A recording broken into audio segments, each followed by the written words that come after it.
Bayangkan, sebuah program yang digadang-gadang sebagai solusi besar untuk gizi anak bangsa, justru berubah jadi mimpi buruk. Makanan yang seharusnya menyehatkan, malah bikin ribuan anak jatuh sakit. Ada yang mual, muntah, diare, bahkan trauma nggak mau lagi nyentuh makanan gratis dari pemerintah. Dan masalahnya, bukan cuma soal makanan basi atau dapur yang kotor. Lebih parah lagi, wadah makannya pun diduga terbuat dari bahan berbahaya, bahkan disebut mengandung minyak babi. Bagaimana mungkin program sebesar ini dengan anggaran ratusan triliun masih kecolongan di hal paling mendasar, yaitu keamanan makanan anak-anak kita? Awal 2025, Presiden Prabowo Subianto meluncurkan program makan bergizi gratis atau MBG. Tujuannya mulia, memastikan anak sekolah mendapatkan gizi cukup tanpa harus membebani orang tua. Dengan target jutaan siswa di seluruh Indonesia, MBG disebut sebagai salah satu program andalan pemerintahan baru. Namun, hanya dalam hitungan bulan, kabar keracunan mulai bermunculan dari berbagai daerah. Pada 21 Agustus 2025, Tempo Hari di Bandung, 12 siswa SDN legok hayam keracunan. Kemudian di Tasikmalaya, Mei tahun 2025, puluhan siswa muntah setelah menyantap ayam teriyaki dari menu MBG. Lalu Bombana, Sulawesi Tenggara ada 53 paket makanan ditemukan tak segar, menyebabkan belasan murid sakit. Dan Sumba Timur, 29 siswa SD Katolik Andaluri dilarikan ke puskesmas. Data dari Indef bahkan mencatat 4.000 anak jadi korban keracunan dalam 8 bulan pertama program berjalan. Investigasi Dinas Kesehatan menemukan beragam bakteri berbahaya. Bakteri-bakteri ini biasa muncul akibat kontaminasi silang, pengolahan yang tidak higienis, atau distribusi makanan yang terlalu lama. Ahli gizi menegaskan, banyak masalah terjadi bukan di menu, tapi di cara pengolahan dan penyajian. Makanan dimasak pagi, tapi baru dimakan sore, jadi resiko basi meningkat. Guru kadang menyarankan murid bawa pulang makanan. Ini justru makin berbahaya. Pengawasan higienitas di dapur SPPG lemah, bahan mentah tercampur dengan makanan matang, peralatan kurang steril, serta distribusi tidak tepat waktu. Maryunanto, ahli gizi dari Persagi Solo, bahkan mengingatkan, ini soal disiplin.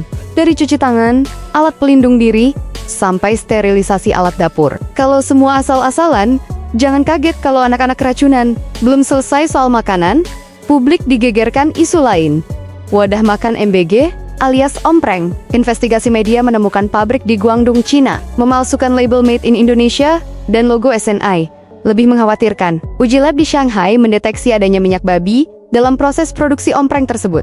BPOM mengaku sudah selesai menguji sampel, tapi hasilnya belum diumumkan. Alasannya, harus melalui satu pintu di kantor komunikasi kepresidenan. Sementara itu, Badan Gizi Nasional mengaku belum menerima laporan resmi. Publik pun bertanya-tanya, kenapa hasilnya ditahan? Apa yang sebenarnya disembunyikan?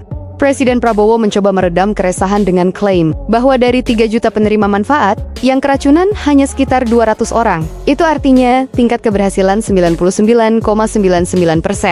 Namun, klaim ini berbanding terbalik dengan data investigasi di lapangan yang mencatat ribuan anak sakit bagi orang tua korban. Statistik 0,005% tidak ada artinya, karena setiap anak yang sakit bukan sekadar angka, tapi nyawa dan masa depan.